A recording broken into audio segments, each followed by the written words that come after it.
বাংলাদেশ জাতীয়তাবাদী দল রাউতকান্দি উপজেলা, রাউতকান্দি পৌরসভা ও তিতাস উপজেলা উদ্যোগে আজকের এই জনসমাবেশে সম্মানিত সভাপতি, পৌরসভার সভাপতি নূর মোহাম্মদ সলিম, এখানে উপস্থিত এই 3 উপজেলার সম্মানিত নেতৃবৃন্দ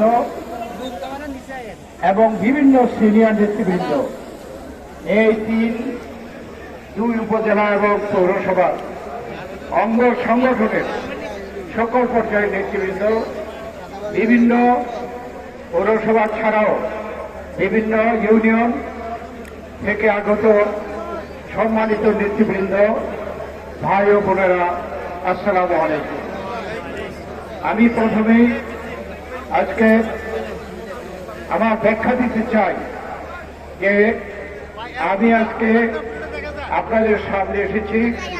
আপনাদের নেতৃবৃন্দ আমাকে অনুরোধ করেছিল সিঙ্গাপুর থেকে চিকিৎসা করে দেশে আসার পরে আমি যেন আপনাদের সাথে এসে সাক্ষাৎ করে যাই। আমি সেই প্রোগ্রাম করতে গিয়ে প্রস্তুতি নিতে একটু দেরি হয়ে গেল।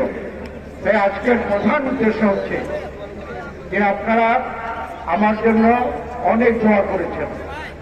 আমি গত বছর নভেম্বর মাসে আমি যে অবস্থায় অসুস্থতা পতিত হয়েছিলাম, সে অবস্থা থেকে যারা কাছে থেকে দেখেছে তারা কিন্তু আশা করেনি আল্লাহ তাআলা আমাকে ফেরত পাঠাবে।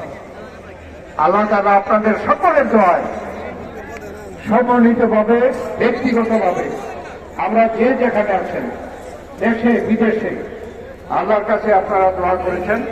আল্লাহ অত্যন্ত করুণা করে আমাকে আমার জীবন নূতন করে দিয়েছে এবং সেই জন্য আজকে আপনাদের সামনে এসে আমি দাঁড়াতে পেরেছি। সেই জন্য আপনাদের কাছে কৃতজ্ঞতা এবং আল্লাহর কাছে হাজার আপনাদের কাছে দোয়া চাই যেন আল্লাহ তাআলা আমাকে আরো সুস্থ করে দিয়ে আপনাদের সাথে, আপনাদের ভালো মন্দে সাথী হিসাবে থাকতে পারি, সেই দোয়া আপনারা আমার জন্য করবেন। আজকে যে সময়ে আমরা